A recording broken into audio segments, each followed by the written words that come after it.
ఆపద సంపద చూడని కొడుకులు బిడ్డాలున్నా అని ఏమి ఫలమో కోట్ల సంపదలున్నా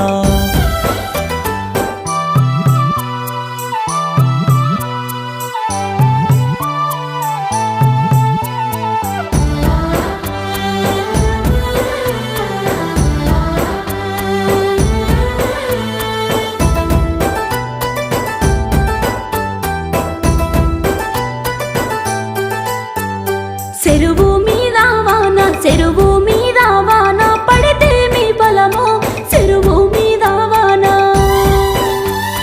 ఆకలి దూపలు చూడని కొడుకులుంటేమి బిడ్డలుంటేమి